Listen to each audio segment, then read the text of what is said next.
Hi guys! So, nasuya nga ako sa inulam ko kanina. Kaya, parang gusto ng matamis. Sakto, meron pa dito yung ano.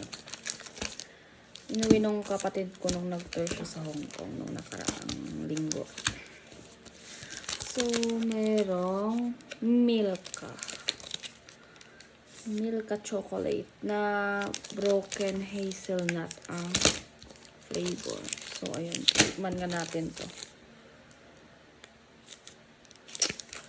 Masarap daw to eh. Tikman natin. Ayan.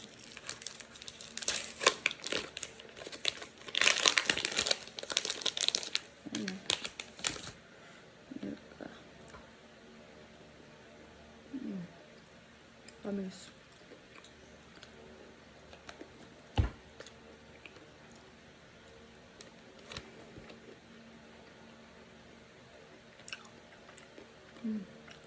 May hazelnut sa loob.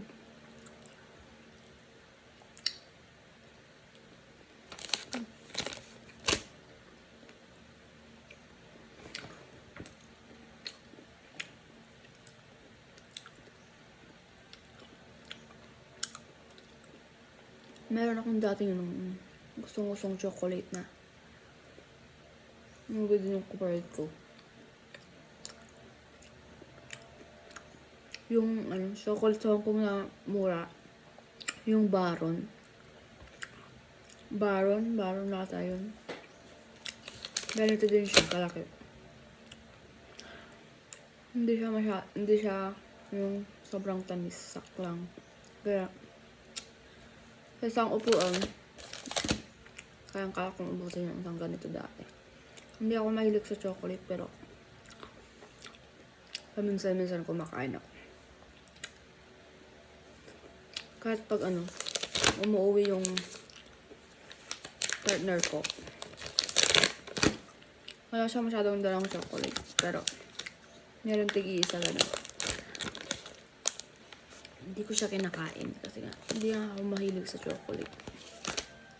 Pero ngayon, kumakain ako.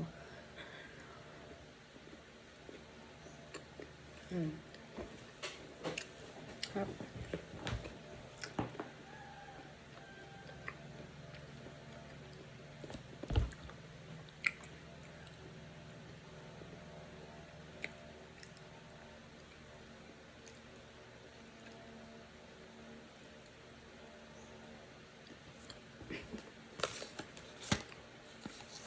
Hindi siya matigas kasi hindi ko naman nilagay sa freezer or wrap.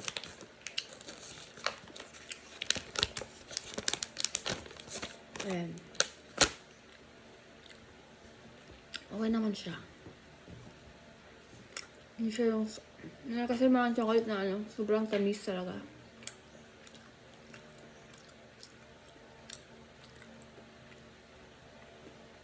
Yung KitKat gusto ko din.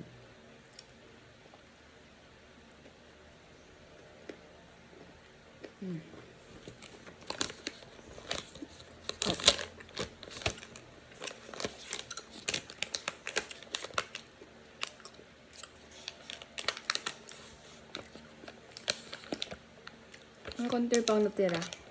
Pero hindi ko na uubusin kasi magka-diabetes tayo. Ayun natira pa. So, yun lang. Bye-bye!